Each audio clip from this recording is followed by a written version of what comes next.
20 साल 2 दहाइयाँ बांग्लादेश पर हुकूमत करने के बाद वहां की ex prime minister Sheikh Hasina Wajid को सजाए मौत मिली भी उस अदालत से जो इदारा बनाया ही शेख हसीना वाजिद के हाथों से गया था। वो अदालत कि जो अपने सियासी मुखालिफिन को सजाए मौत सुनाने के लिए बनाई गई थी, आज उस अदालत ने तख्ता-ए-दार के लिए अपने ही बानी का नाम चुन लिया। जब 1975 में बांग्लादेश में शेख मुजीब को उसकी फैमिली के साथ कत्ल किया गया था तो हसीना वाजिद ही अकेली बची थीं, लेकिन 17 नवंबर के इस फैसले ने साबित कर दिया कि मुजीबी साजिश की आखिरी निशानी को भी निशाने इबरत बनाया जाएगा। शेख मुजीब बागी, हीरो या फिर तारीख का बदतरीन विलन, ये सब जानिएगा इस वीडियो में। और बहुत जल्द फॉल ऑफ ढाका पर एक स्पेशल एपिसोड आ रही है इस चैनल पर, सो देखते रहिए mic out of crease at VTV।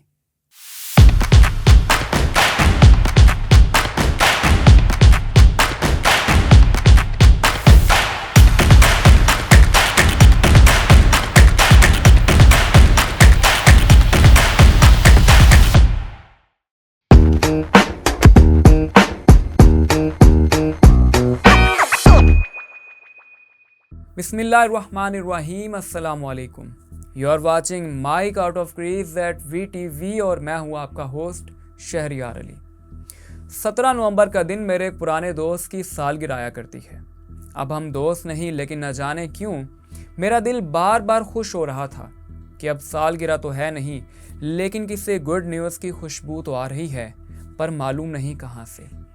जब सोशल मीडिया स्क्रॉल किया, यूट्यूब की टाइमलाइन देखी तो खबरों से मालूम हुआ कि बांग्लादेश की ex prime minister Sheikh Hasina Wajid को बांग्लादेशी अदालत की जानिब से सजाए मौत सुना दी गई।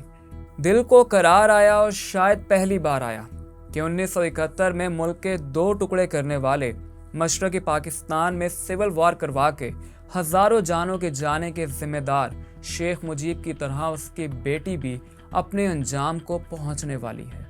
जिस अदालत ने बांग्लादेश की एक्स प्राइम मिनिस्टर यानी शेख हसीना वाजिद को सजाए मौत सुनाई है, उस अदालत का नाम है ICT बांग्लादेश, यानी कि बांग्लादेश इंटरनेशनल क्राइम्स ट्रिब्यूनल, जो कि 2010 में शेख हसीना वाजिद की हुकूमत ने ही कायम की थी अपने सियासी मुखालिफिन को सजाएं देने के लिए, और उसमें बड़े पैमाने पर सजाए मौत ही शामिल है।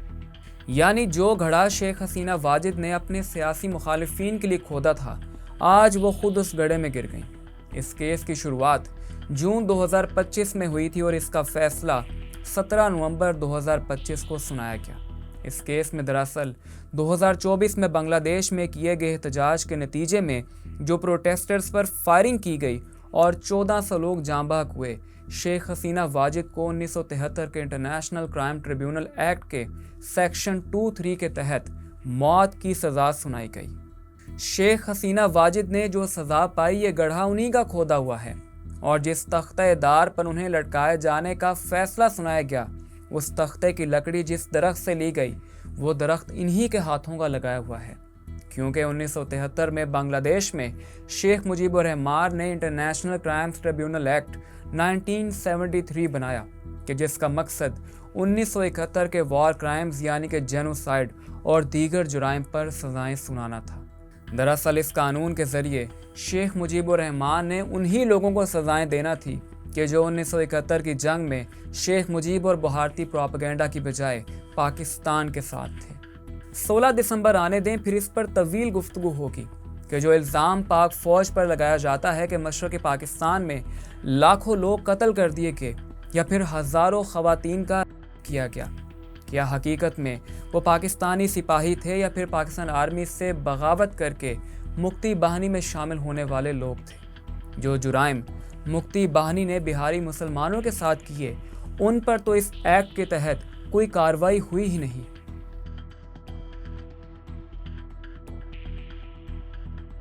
दरअसल शेख मुजीब तारीख का वो किरदार है कि जिसके नाम को हर अपोजिशन लीडर ने इस्तेमाल किया कि मैं शेख मुजीब हूँ, बगैर जाने कि उस शख्स की हकीकत क्या थी।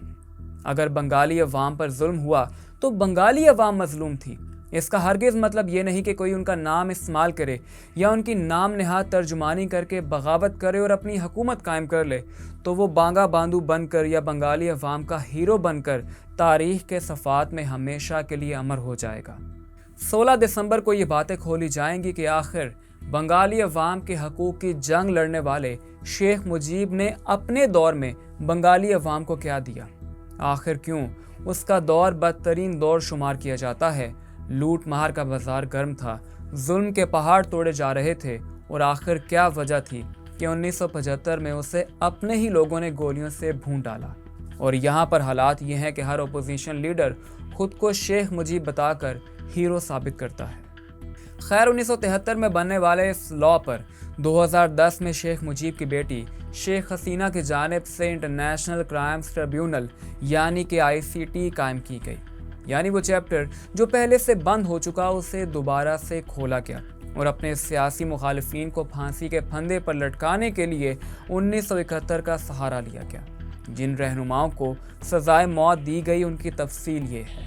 मोतियुर रहमान निज़ामी, अली एहसन मोहम्मद मुजाहिद, मोहम्मद कमरुज़्ज़मान, मीर कासिम अली, अब्दुल कादिर मौला, सलाहुद्दीन कादिर चौधरी, अली कादिर सिद्दीक, MD सखावत हुसैन और अब्दुल मोमिन।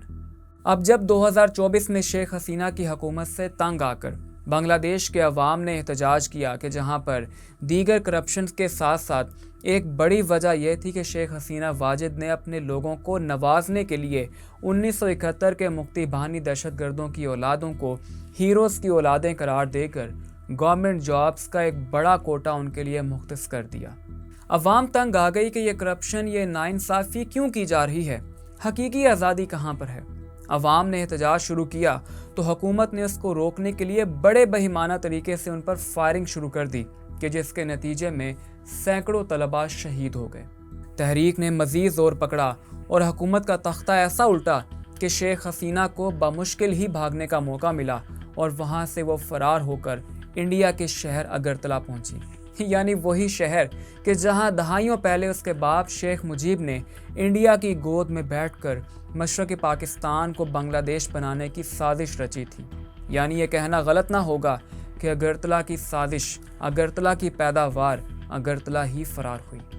अब आने वाला वक्त बताएगा कि बांग्लादेश का ये इदारा अपनी सज़ा पर अमल दरामद कैसे करवाएगा, क्योंकि हसीना वाजिद तो भारत में छुपी बैठी हैं, जबकि भारतीय हुकूमत का यह बयान है कि वो तो बांग्लादेश के अवाम का साथ देगी। आप लोग इस बारे में क्या कहते हैं, कमेंट सेक्शन में अपनी राय ज़रूर दीजिएगा। और बहुत जल्द सकूते ढाका यानी कि 1971 की जंग पर एक डिटेल्ड वीडियो बहुत जल्द इस चैनल पर आ रही है। तब तक हमारे साथ रहिएगा, चैनल को सब्सक्राइब कीजिए, बेल आइकन को क्लिक कीजिए और नेक्स्ट वीडियो तक हमारे साथ रहिएगा। अल्लाह हाफिज़।